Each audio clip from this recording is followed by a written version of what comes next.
Hello student, मैं अखिलेश पांडे, प्रवक्ता Chandrabhan Singh inter college, आपका एक बार फिर से स्वागत करते हैं।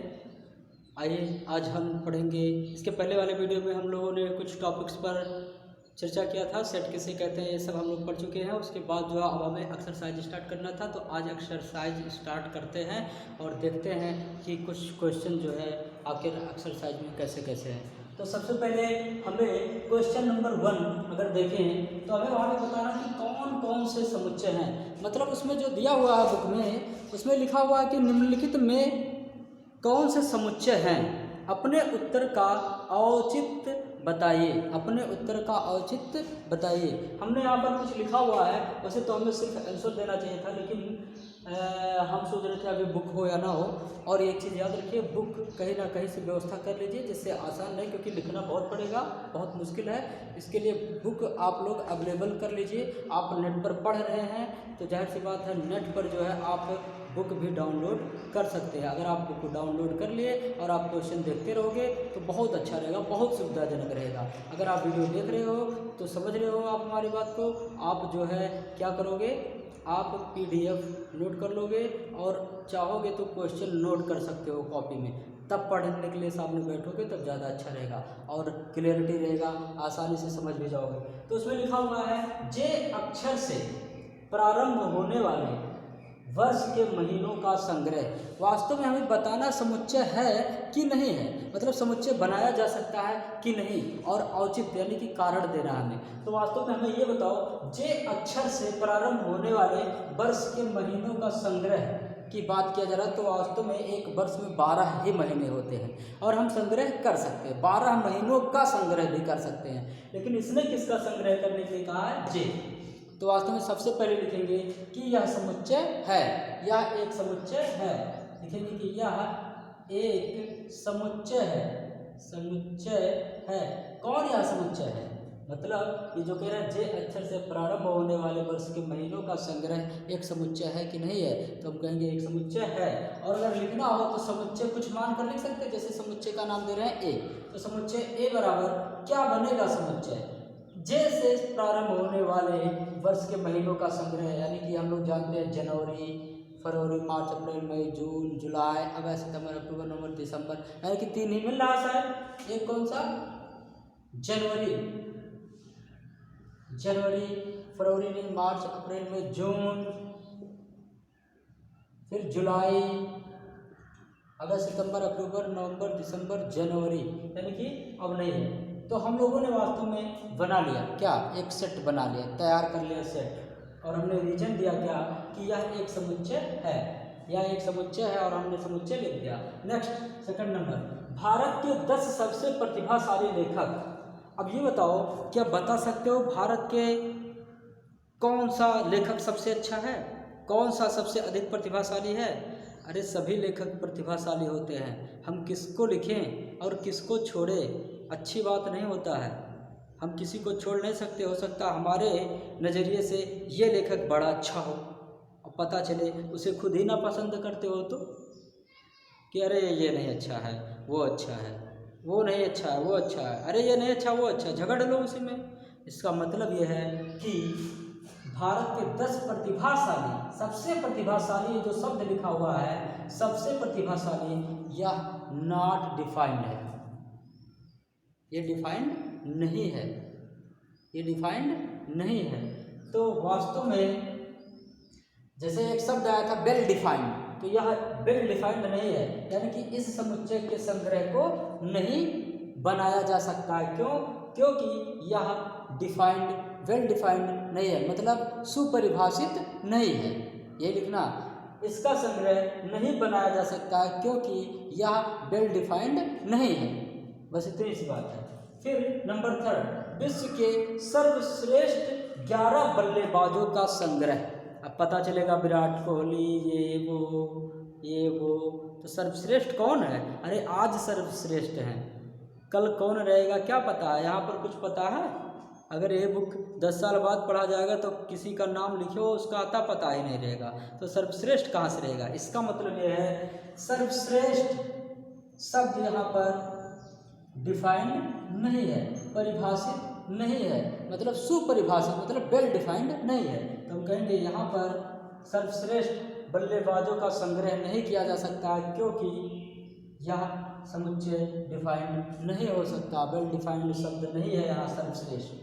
ठीक है, कर लेना इसको, अपने शब्दों में लिख देना है, ये सिर्फ समझना है, कोई एग्जाम में थोड़ी ना आने वाला है, ये सिर्फ समझने के लिए है कि क्या है, क्या बात को समझ रहे हो, डिफाइंड है कि नहीं है, सेट किसका बनाया जा सकता है, किसका नहीं बनाया जा सकता है, ये हमें पता होना चाहिए, इसीलिए दिया जा रहा है। अगर आपकी कक्षा के सभी बालकों का संग्रह, तो वास्तव में ये डिफाइंड है, आप अपने कक्षा के सभी बालकों का समुच्चय बना सकते हैं, तो कर लोगे इसको। फिर 100 से कम सभी प्राकृतिक संख्याओं का समुच्चय, तो बिल्कुल ये भी परिभाषित है, 100 से कम सभी प्राकृतिक संख्याओं का समुच्चय यानी संग्रह निकालना हो तो हम लोग लिख सकते हैं 1 प्राकृतिक है ना, 1 2 3 4 5 99, 100 से कम 99 तक, बस बन गया, तो सुपरिभाषित है, बना भी लिए हम, तो यहाँ कहोगे कि यहाँ इसी भाषा में यह एक समुच्चय है और बन गया, यहाँ लिखोगे यह एक समुच्चय, यहाँ संग्रह का लेखकों के संग्रह का समुच्चय नहीं बनाया जा सकता है क्योंकि वेल डिफाइंड यानी कि सुपरिभाषित नहीं है, यहाँ 11 बल्लेबाजों का संग्रह नहीं बनाया जा सकता है, यह एक समुच्चय नहीं है। ठीक है, उसके बाद आपकी कक्षा के हाँ यहाँ बनाया जा सकता है क्योंकि A = x such that x, याद होगा x such that x कक्षा के सभी विद्यार्थी, कक्षा का एक विद्यार्थी, ऐसे x such that x कैसा है, x ऐसा है कि x एक विद्यार्थी, कक्षा का एक विद्यार्थी। अच्छा ये बताओ हम इस तरह से क्यों नहीं लिखे, नहीं तो लिख देते मनोज, संजय, विशाल, विवेक, तो हमें पता नहीं है आपके कक्षा में कौन कौन से विद्यार्थी पढ़ते हैं ना, इसलिए हम x such that x कक्षा का एक विद्यार्थी। अब x का नाम आप अपने अनुसार लिखते जाएंगे और कॉमा लगाते जाएंगे और बनता चला जाएगा, यही फर्क होता है इसमें रोस्टर एंड बिल्डर फॉर्म में। यहाँ एक चीज़ ये भी समझ में आ रहा होगा। फिर 100 से कम के लिए लिख लोगे कि यहाँ संग्रह संख्याओं का समुच्चय एक सेट यानी कि समुच्चय है, जैसे ये। फिर लिखोगे यहाँ पे अगला है नंबर 6, लेखक प्रेमचंद्र द्वारा लिखित उपन्यासों का संग्रह, तो यह भी वेल डिफाइंड है, यहाँ डिफिनिट है कि प्रेमचंद्र ने कितने उपन्यास लिखे हैं। अब हमें तो सब याद नहीं है, एक लिख दे रहे हैं जैसे गोदान, शायद ऐसे है ना कुछ, तो ऐसे ऐसे लिख लीजिएगा, उसको डिफाइंड है, यहाँ पर वेल डिफाइंड है। अब हम यहाँ पर कुछ लिखे नहीं है, सिर्फ ऐसे ही समझा दे रहे हैं क्या क्या है। क्वेश्चन नेक्स्ट है, इसमें क्वेश्चन नहीं है, नेक्स्ट है 7 नंबर में लिखा हुआ सभी समपूर्णांकों का संग्रह, सभी समपूर्णांकों का संग्रह तो बनाया जा सकता है। लिखोगे सभी समपूर्णांकों का संग्रह एक समुच्चय है, जैसे A = क्या 2 4 6 एंड सो ऑन, है ना, हो गया। नंबर 8 की तरफ बढ़ते हैं। नंबर 8 क्या लिखा हुआ है, कह रहा है कि इस अध्याय में आने वाले प्रश्नों का संग्रह, तो वास्तव में इस अध्याय में आने वाले प्रश्नों का हम कुल संग्रह निकाल सकते हैं, ये डिफाइंड है। ठीक है, तो यहाँ पर सिर्फ इतना लिखना कि इस अध्याय में जो है आने वाले प्रश्नों का संग्रह एक समुच्चय है, चाहे जितना हो, लिखने की जरूरत नहीं है, सिर्फ समझना था। अब क्वेश्चन नंबर 2 है, इसमें देख लीजिए कि क्या है, कह रहा मान लीजिए A 1 2 3 4 5 6 लिखा हो, 1 2 3 4 5 6, A = 1 2 3 4 5 और 6 लिखा हुआ हो, तो नंबर 1 इसमें कह रहा है कि प्रतीक यानी कि रिक्त स्थानों की पूर्ति करना है, मतलब हमें समझना है कि वास्तव में क्या ये चिन्ह यहाँ पर लगाया जा सकता है, क्या ये चिन्ह यहाँ पर लगाना सही है, ये चीज़ हमें समझना है। तो इसमें क्वेश्चन है नंबर 1, कह रहा है नंबर 1 भरना क्या है, बिलोंग टू और नॉट बिलोंग टू भरना है, यही 2 प्रतीक हमें भरना है और हमें इन्हीं दोनों प्रतीकों को समझना है कि क्या है। तो नंबर 1 कह रहा है कि 5 क्या 5 बिलोंग टू A, वो यहाँ पर रिक्त स्थान लिखा हुआ है। अब कह रहा बताइए कि क्या यहाँ पर इन दोनों में क्या भरा जाएगा, तो क्या 5 A में है, तो देखो 5 A में है, तो 5 बिलोंग टू A, ये सही होगा, मतलब ये भरा जाएगा। नंबर 2 में कह रहा है कि 8 ए, बताओ बिलोंग टू और नॉट बिलोंग टू, यहाँ भरना है, रिक्त स्थान भरना है। तो वास्तव में हम लोग जानते हैं नॉट बिलोंग टू, क्योंकि 8A में नहीं है, इसीलिए ये भरेंगे। समझ रहे हो ना? नहीं समझ में आया कमेंट में बताना। नंबर थर्ड है कि 0 और ए, बताओ बिलोंग टू और नॉट बिलोंग टू। तो 0 इसमें कहीं दिखाई नहीं दे रहा, तो नॉट बिलोंग टू। नंबर 4 है 4A, बताओ बिलोंग टू और नॉट बिलोंग टू। 4 है तो 4 बिलोंग टू ए। नंबर 5 देखो क्या है, 5th नंबर में है 2A, बताओ बिलोंग टू और नॉट बिलोंग टू। तो 2 यहाँ पर है तो लिखेंगे 2 बिलोंग टू ए। उसके बाद जो है 10, यानी कि नंबर 6 जो है इसमें कह रहा है कि 10A, यानी कि 10A, बताओ बिलोंग टू और नॉट बिलोंग टू। तो यहाँ पर 10 कहीं दिखाई नहीं दे रहा जो ए में हो, तो 10A का अवयव नहीं है, तो लिखेंगे 10 नॉट बिलोंग टू ए। अवयव नहीं है, बिलोंग का मतलब ये होता है, हमने पिछले वाले वीडियो में बताया बिलोंग का मतलब क्या होता है। तो इसका मतलब क्या है, 5 बिलोंग टू ए, 5A का अवयव है। सेकंड 8 नॉट बिलोंग टू ए, तो 8 जो है ए का अवयव नहीं है। फिर 0 ए का अवयव नहीं है, 4 ए का अवयव है, 2 ए का अवयव है, और 10 इज नॉट बिलोंग टू ए। ये चीज़ है, चाहो तो नोट कर लो, नोट डाउन।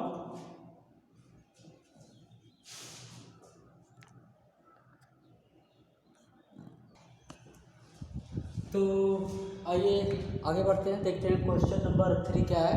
बहुत इजी है, फटाफट देख लेते हैं। हमें जो है ये कैसे लिखा हुआ है, बिल्डर फॉर्म में लिखा हुआ है, और हमें लिखना क्या है, रोस्टर मेथड से, मतलब तालिका विधि से लिखना है। कैसे कह रहा है, a equal to X such that X, मतलब X such that X. X ऐसा है कि एक्स एक पूर्णांक है, और कैसा पूर्णांक है, एक्स बड़ा है -3 से, एक्स बड़ा है -3 से, और एक्स छोटा है 7 से। मतलब a बराबर, अगर हम रोस्टर मेथड से लिखेंगे तो -3 से बड़ा, यानी कि -2 -1 0 1 2 3 4 5 6 7। अब ध्यान से देखो, x का वैल्यू -3 से बड़ा है, तो x का वैल्यू -3 से अधिक है, लेकिन 7 से कम चाहिए, तो ये 7 नहीं रखेंगे, क्योंकि हमें क्या चाहिए, 7 से कम चाहिए। तो देखो हमने लिख दिया, रोस्टर मेथड से लिख दिया। अब नंबर बी, दूसरे में देखो बी क्या है, कह रहा कि एक्स सच दैट एक्स संख्या 6 से कम प्राकृतिक संख्या, 6 से कम और क्या, प्राकृतिक संख्या। वैसे तो 6 से कम बहुत सी संख्या होती है, लेकिन 6 से कम प्राकृतिक संख्या, तो 6 से कम प्राकृतिक संख्या यानी कि बी इक्वल टू हम लिखेंगे 6 से कम प्राकृतिक संख्या, यानी कि 1 2 3 4 5, ये हो गया 6 से कम प्राकृतिक संख्या। बस यही करना है। और सी, तीसरे में देखो, एक्स सच दैट एक्स, 2 अंकों की ऐसी प्राकृतिक संख्या, प्राकृतिक संख्या मतलब धन संख्या होना चाहिए, मतलब सही है ये, धन संख्या सोचना है, संख्या जिसके अंकों का योगफल 8 है। मतलब हमें ऐसी संख्या लिखना है 2 अंकों की जिनके अंकों का योगफल क्या हो, 8 हो। तो सबसे अच्छा तरीका है, यहाँ लिख रहे हैं, वहाँ जगह नहीं है, तो c इक्वल्स टू, अब बताओ 1 से शुरू करो, 1 से शुरू करो, क्योंकि 0 यूज नहीं करना है। 1 से शुरू करो, 1 में कितना जोड़ो कि 8 आ जाए, 7। तो देखो ऐसे लिखना चाहिए, 1 में कितना जोड़ो कि 8 आ जाए, 7। इसका मतलब 17, यानी कि 1 और 7 8, फिर 2 और 6 8, फिर 3 और 5 8, फिर 4 और 4 8, फिर 5 और 3 8, फिर 6 और 2 8, फिर 6 और 2 8 हो गया, फिर 7 और 1 8। अब बताओ 8 और 0 लिखोगे? बिल्कुल भी नहीं। क्यों नहीं लिख सकते?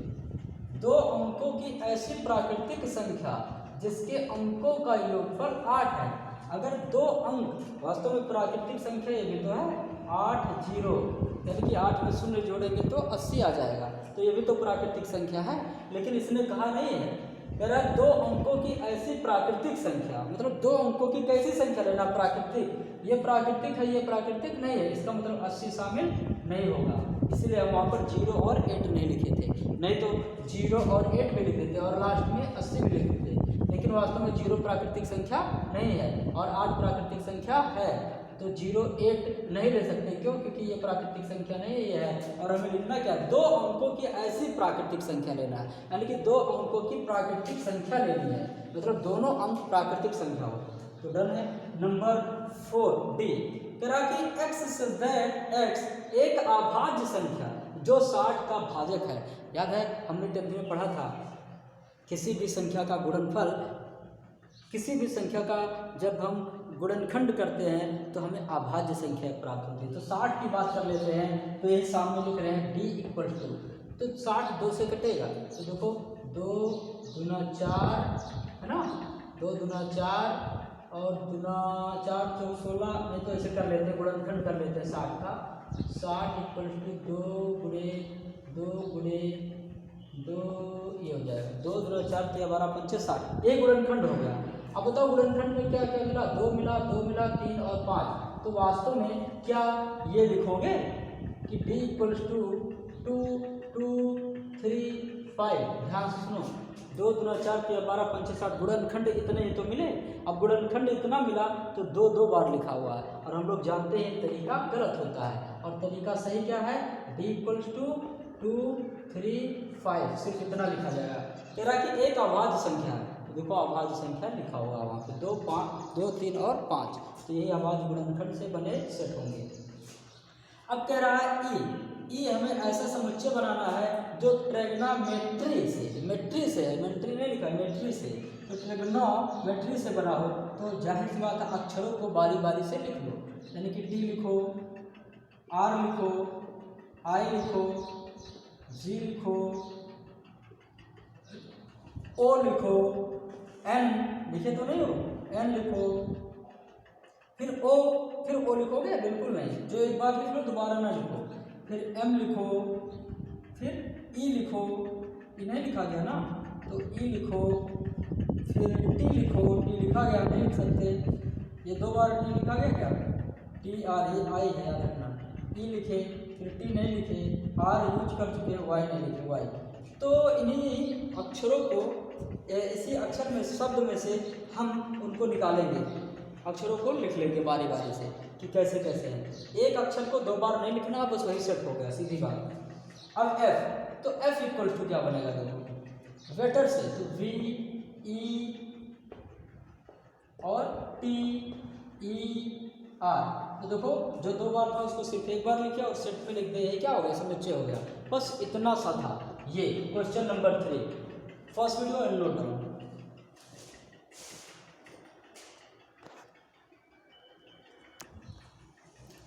तो नेक्स्ट क्वेश्चन नंबर 4 की तरफ बढ़ते हैं, जल्दी देख लेते हैं, कुछ खास नहीं है, बस अंकों को देखना है। इसमें लिखा हुआ है, सबसे पहले कह रहा है निम्नलिखित समुच्चयों को समुच्चय निर्माण रूप में व्यक्त कीजिए। तो समुच्चय निर्माण बिल्डअप फॉर्म में लिखना है। तो देखो ये लिखा है 3 6 9 12, 3 एकम 3 3 दूना 6 3 त्रिकोण 3 चौक 12, मतलब 3 का गुणज लिखा हुआ, कहाँ तक, 12 तक, कितनी बार, 4 तक, 3 चौक 12, 4 तक, यानी कि हम लिखेंगे x that x equal to 3n, जहाँ n का वैल्यू, n की जगह पे क्या, 1 2 3 4, 3 एकम 3 3 दूना 4 3 त्रिकोण 3 चौक 12, यानी कि 4 तक रखेंगे, 0 से ज़्यादा मतलब 1 से 4 तक, 0 से ज़्यादा, तो यहाँ लिखेंगे जहाँ n पूर्णांक का और n का वैल्यू बड़ा है इससे 0 से, और क्या है, n का वैल्यू छोटा है 4 से या बराबर है, मतलब 1 से लेकर 4 तक होगा। चाहो तो यहाँ ऐसे भी लिख सकते हो, 1 आर इक्वल देन लिख सकते हो, तो n is greater than 1 or equal than 1, ये भी सही रहेगा। और यहाँ भी हम लिखे हैं, यहाँ भी वैसा ही किया जा सकता है, 1 से स्टार्ट कर सकते हैं, कोई प्रॉब्लम नहीं होगा, ठीक है। चाहो तो यहाँ भी लिख लेंगे अभी हम कि 1 is less than or equal than, तो यहाँ भी लिख सकते हैं, अपनी मर्जी से, कोई दिक्कत नहीं होगा, ठीक है। तो यहाँ देखा 2 एकम 2 2 दूना 4, 2 2 पर पावर 1, 2 पर पावर 2, 2 पर पावर 3, 2 पर पावर 4, 2 पर पावर 5, ऐसे लिखा हुआ, इस रूप में लिखा हुआ। हमारे शब्दों को एक बार और सुन लीजिएगा रिवर्स जाके। तो देखो x that x equal to 2 to the power n लिख दें, मतलब 2 पर पावर n, जहाँ क्या n का वैल्यू 1 के बराबर है, कहाँ तक, 5 तक, 1 से, देखो n बड़ा है 1 से या बराबर है, और n छोटा है या बराबर है 5 से, यानी कि 1 से लेकर 5 तक उसको बोलते हैं, ठीक है।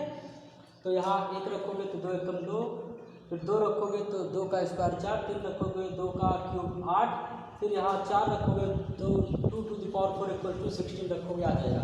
फिर नेक्स्ट देखते हैं यहाँ 5 का स्क्वायर 25 का 5 का स्क्वायर 25, 5 का क्यूब 125, 5 का पर पावर 4 क्या हो जाएगा 625।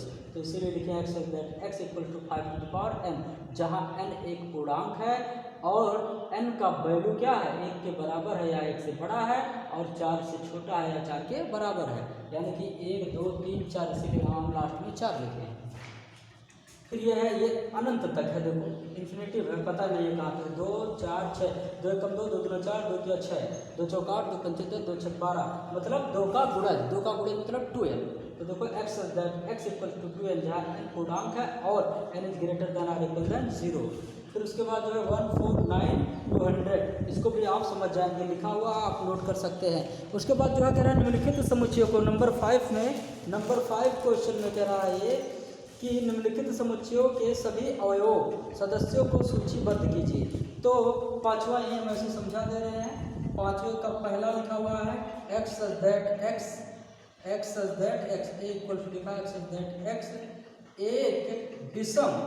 एक विषम प्राकृतिक संख्या, ये लिखा हुआ। अब विषम प्राकृतिक संख्या को रोस्टर मेथड से लिखना। विषम प्राकृतिक संख्या मतलब 1 2 नहीं 3 5 7 9 एंड सो ऑन, ये हो जाएगा। फिर ऐसे दूसरा है p इक्वल्स टू लिखा हुआ है x एक पूर्णांक, याद रखना पूर्णांक। तो एक पूर्णांक जहाँ -1/2 x is greater then -1/2 and less than 9/2, ये बनाना है। मतलब क्या है, एक पूर्णांक लिखना है जो 1/2 से अधिक हो। अब 1/2 से अधिक क्या होता है, 0 होता है। पूर्णांकों में -1 से अधिक होता है 1/2, और इससे भी अधिक क्या होगा 0 होगा, और फिर 1 होगा, 2 होगा, 3 होगा, 4 होगा, 5 होगा, ऐसे ऐसे होगा। लेकिन कहाँ तक 9/2 मतलब 4.5 है ना, 4.5 से x का वैल्यू 4.5 से कम है, x का वैल्यू 4.5 से कम है, तो 4.5 से कम है मतलब 4, तो कहाँ तक रखेंगे 4 तक रखेंगे। उसके बाद जो है इसमें सी वाला जो पार्ट है कह रहा x² इज लेस देन और इक्वल देन 4, कह रहा कि x सच दैट तीसरे पार्ट में कह रहा है c equal to x such that x एक पूर्णांक है जहाँ x² इज लेस देन और इक्वल देन 4 है। अब सोचो इसके लिए क्या होगा, x² लेस देन और इक्वल देन 4 मतलब x एक पूर्णांक रखो। उसके बाद जो है सबसे पहले इसको नोट कर लीजिए, उसके बाद बताते हैं इसको, इसमें कुछ खास है नहीं। पॉज वीडियो और नोट डाउन।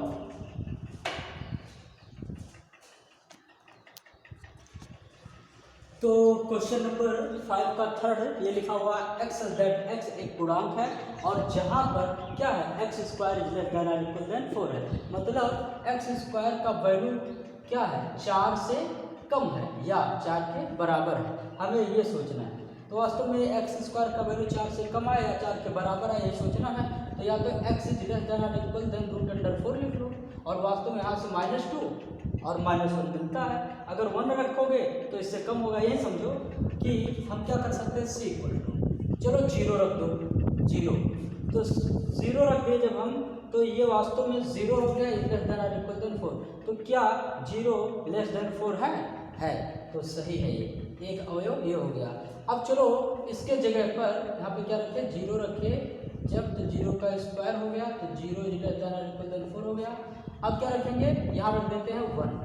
तो 1 रखोगे तो क्या आएगा 1 का स्क्वायर 1, तो 1 का स्क्वायर 1 आ गया लेस देन और इक्वल देन 4, मतलब लेस देन 4 है कि नहीं, इक्वल देन थोड़ी देर के लिए अगर हम भूल जाएं तो वास्तव में खुद देखो कि 1 कम है 4 से, 0 कम है 4 से, लेकिन इक्वल देन लगा रहे हैं, तो ये चीज़ हो गया। उसके बाद जो है कि हमें मिल गया 1 भी मिल गया। तो चलो -1 चेक कर लेते हैं, तो -1 चेक करते हैं, -1 रखो, यहाँ -1 रखोगे जब ध्यान से सुनो, जब यहाँ 0 रखे तो 0 आया, और जब 1 रखे तो 1 आया। अब -1 रखेंगे तो भी 1 ही आएगा, -1 रखेंगे तो -1 का स्क्वायर 1 आएगा, और लेस देन और इक्वल देन 4, यानी कि हमें -1 भी मिल गया।